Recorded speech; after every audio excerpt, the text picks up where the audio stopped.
తోడికోడళ్ళు. గుండమ్మకి ఇద్దరు కొడుకులు సురేష్, అర్జున్. వాళ్ళిద్దరికీ ఒకేసారి పెళ్లి చేయాలన్నది ఆమె కోరిక. సంబంధాల కోసం చూస్తున్న సమయంలో వాళ్ళకి మంచి సంబంధాలు దొరికాయి. వెనక ముందు ఏమీ ఆలోచించకుండా గుండమ్మ వాళ్ళిద్దరికీ పెళ్ళిళ్ళు చేస్తుంది. తులసి భర్త సురేష్, మమత భర్త అర్జున్.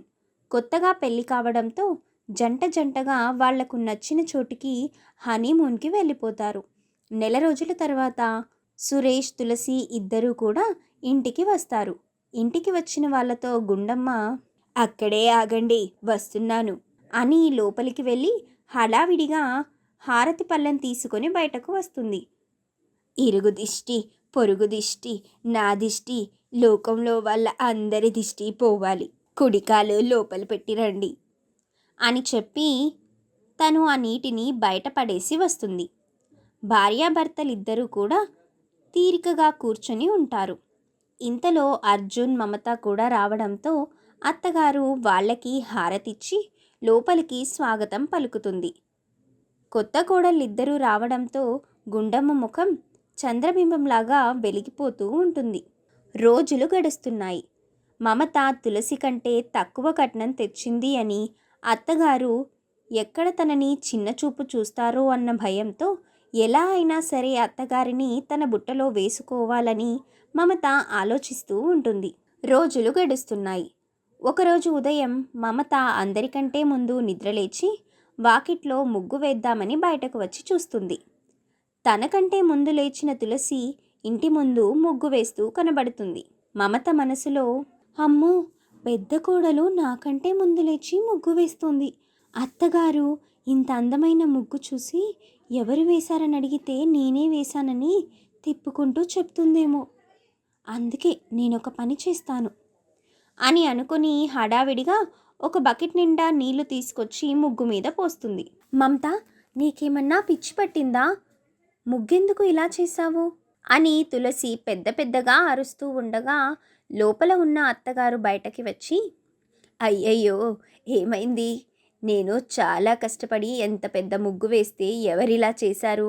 మమత బాధపడుతూ మనసులో, అయ్యో, ఇది అత్తగారు వేసిన ముగ్గా, నేను తులసి వేసిందేమో అనుకున్నాను కదా, ఇప్పుడు ఎలా అనుకుంటూ కంగారు పడుతూ ఉండగా, అత్తయ్య, శుక్రవారం కదా, అందుకని ఈ ముగ్గు వెయ్యకూడదంట. ఇప్పుడే మమత చెప్పి దీన్నంతా శుభ్రం చేస్తుంది. తను అందమైన ముగ్గు వేస్తుందట.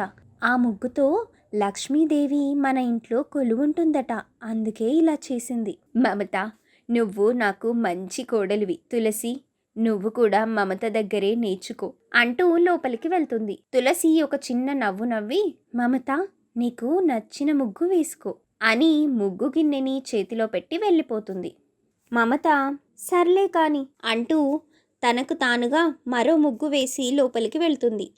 కొంత సమయం తర్వాత అత్తగారు బయటకి వచ్చి చూస్తారు. ఆ ముగ్గు చాలా చెండాలంగా ఉండడంతో అత్తగారికి చాలా కోపం వచ్చి, మమత, మమత, ఇలా రా అని పిలుస్తుంది. మమత హడావిడిగా బయటకు వస్తుంది. ఏంటి ఆ ముగ్గు వేయడం? ఎంత చెండాలంగా వేశావు! ఎవరైనా చూస్తే నవ్విపోతారు మమత. నీకు ముగ్గు వేయడం రాకపోతే వదిలేస్తే బాగుండేది కదా. ఇంతలో తులసి వచ్చి, అత్తయ్య, ఆ ముగ్గు మమత వేయలేదు, నేనే వేశాను. మమత చెప్పిన ముగ్గు నాకు సరిగ్గా రాకపోవడంతో ఇది వేయాల్సి వచ్చింది. ఏంటమ్మా తులసి, నువ్వు నాకు డబల్ పనులు పెడుతున్నారు. సర్లే, ముగ్గు నేనే వేస్తాను. మీరు వంటగదిలోకి వెళ్ళండి. పొయ్యి మీద కూర, అన్నం పెట్టాను, చూసుకోండి. వాళ్ళిద్దరూ సరే అని వంటగదిలోకి వెళ్తారు. ఇద్దరూ వంటలు చేస్తూ ఉంటారు. అబ్బా, అత్తగారు పప్పుచారు చాలా బాగా చేశారు. మమత, ఇందులోకి టమాటా పచ్చడి, నెయ్యి వేసుకొని తింటే చాలా బాగుంటుంది. నేను టమాటా పచ్చడి సిద్ధం చేస్తాను. సరే అక్క, నువ్వు టమాటా పచ్చడి తయారు చెయ్యు, నేను కాకరకాయ వేపుడు చేస్తాను అని అంటుంది. అందుకు తులసి సరే అంటుంది. ఇద్దరూ కూడా హడావిడిగా వంటలు చేస్తారు. మమత చేసిన వంట నల్లగా మాడిపోతుంది. పైగా వంటగది మొత్తం పొగలు కమ్ముకొని పోతాయి. ఇంట్లో ఉన్న వాళ్ళందరూ దగ్గుతూ ఉంటారు. అప్పుడు రంగయ్య, ఏంటమ్మా, పొయ్యి మీద ఏం పెట్టారు? ఇంత దగ్గు వస్తుంది అని దగ్గుతూ ఉంటాడు. సురేష్, తులసి, వంటగదిలోనే ఉన్నావా? ఏం పెట్టావు పొయ్యి మీద? ఇంత ఘోరంగా దగ్గు తెప్పించేలాగా ఉన్నాయి. అప్పుడు తులసి, కాకరకాయలన్నీ మాడిపోయాయండి, నేనే చూసుకోలేదు. గుండమ్మ అక్కడికి వెళ్ళి, అబ్బబ్బా, ఏంటి తులసి నువ్వు? మీ ఇంట్లో వాళ్ళు నీకు వంట పని ఇంటి పని బాగా వచ్చు అని చెప్పారు. మరి నువ్వేంటి ఇలా చేస్తున్నావు? కొంచెం కంగారులో అలా అయిపోయిందత్తయ్యా. అమ్మా మమత, నువ్వు చూసుకో. తులసి, నువ్వెళ్ళి ఇల్లు శుభ్రం చేసేయి అని తులసిని పంపించేస్తుంది. తులసి ఇంటి పని మొత్తం చూసుకుంటుంది. ఇక ఇంట్లో ఉన్న వాళ్ళందరికీ భోజనాలు సిద్ధమవుతాయి. అందరూ త్వరగా వెళ్ళి తలస్నానాలు చేయండి, పూజ చేసుకొని భోజనం చేద్దాం. అందరూ సరే అని తలస్నానం చేసి వస్తారు. పూజ చేసే సమయానికి గుండమ్మ, అమ్మాయిలు, కోడళ్ళు, నేను అసలు సంగతే మర్చిపోయాను.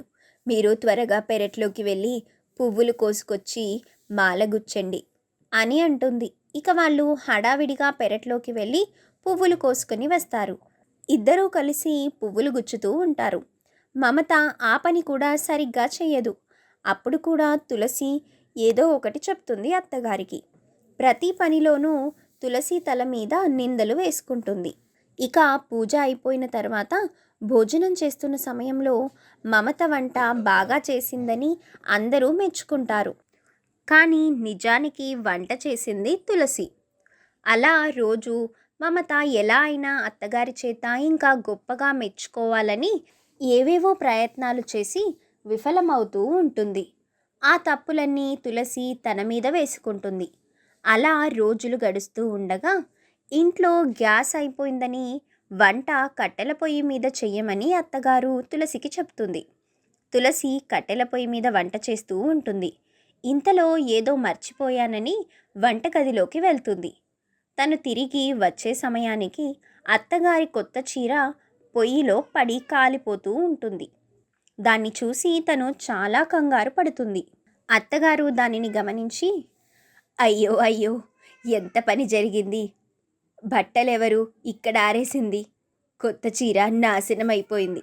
15,000 రూపాయలు పెట్టి నా మొగుడు నాకు బహుమతిగా ఇచ్చిన చీర ఇది. ఎవరిక్కడ బట్టలు ఆరేసింది? మాట్లాడవే! గట్టిగా అనడంతో తులసి, నన్ను క్షమించండి అత్తయ్య, నేనే చేశాను. ఇది కావాలని జరిగింది కాదు, పొరపాటున జరిగిపోయింది. అత్తగారు మరింత కోపంగా, నేను నీకు వాతలు పెట్టి పొరపాటున జరిగిపోయిందని చెప్తాను, అప్పుడు నీకు ఎలా ఉంటుందో అప్పుడు అర్థమవుతుంది అని గట్టిగా అరవడంతో ఇంట్లో ఉన్న మగవాళ్ళు కూడా అక్కడికి వస్తారు. జరిగిన విషయం తెలుసుకొని అందరూ కూడా ఆమెని తిడుతూ ఉంటారు. తులసి, మా అమ్మని వేధించడానికే వచ్చావా నువ్వు? ఒక్క పని కూడా సరిగ్గా చెయ్యవు. మమతని చూసి నేర్చుకో అని సురేష్ చాలా చివాట్లు పెడతాడు. వాటన్నింటినీ చూసి మమత తట్టుకోలేక, అందరూ ఒక్క నిమిషం ఆగుతారా? తులసి అక్క చాలా మంచిది, దయచేసి ఆమెను ఒక్క మాట కూడా అనొద్దు. మమత, నువ్వు చిన్నపిల్లవి, నీకేం తెలీదు, ఊరుకో. ఇంకా చిన్నపిల్ల ఏంటక్క? ప్రతిరోజు నువ్వు నన్ను వెనకేసుకొని వస్తావా? నా స్వార్థం కోసం నిన్ను నేను బలి చేయలేను అంటూ ఏడుస్తూ అత్తగారితో, అత్తయ్య, నన్ను క్షమించండి. ఇంట్లో అడుగుపెట్టిన దగ్గర నుంచి చేసిన ప్రతి ఒక్క తప్పు నేను చేసిందే కానీ తులసి అక్క చేసింది కాదు. తులసి అక్క తన మీదే నింద వేసుకుంది. అది ఆమె గొప్పతనం. నేను కట్నం తక్కువ తీసుకువచ్చాను, నన్ను చిన్న చూపు చూస్తారేమో అన్న ఉద్దేశంతో ఏదో చేయాలి అనుకుని పొరపాటులో ఏదో జరిగిపోయింది. అవన్నీ నేను కావాలని చెయ్యలేదు. మీ ముందు మంచి పేరు తెచ్చుకోవాలని ఆలోచించి చేశాను. కానీ ఒక్కటి కూడా సరిగ్గా చేయలేదు నేను. నన్ను క్షమించండి అంటూ క్షమాపణ కోరుకుంటుంది.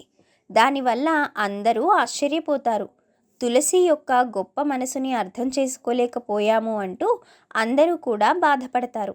మమత, సొంత అక్క కాకపోయినా నన్ను సొంత చెల్లిలాగా కడుపులో పెట్టుకొని ఇన్ని రోజులు దాచుకున్నావు. కానీ ఈరోజు అందరూ నిన్ను తిడుతూ ఉంటే నేను తట్టుకోలేకపోయాను అక్క. ఇంత చూసిన తరువాత కూడా నేను రాయిలాగా నిలబడిపోతే నా అంత స్వార్థపరులు ఎవ్వరూ ఉండరు. అందుకే నిజం చెప్పేశాను, నన్ను క్షమించు అంటూ ఏడుస్తుంది. నాకు బంగారం లాంటి కోడళ్ళు దొరికినందుకు నేను సంతోషపడుతున్నాను. తోటి కోడళ్ళంటే ఒకరి మీద ఒకరికి ఈర్ష్య ఉంటుంది.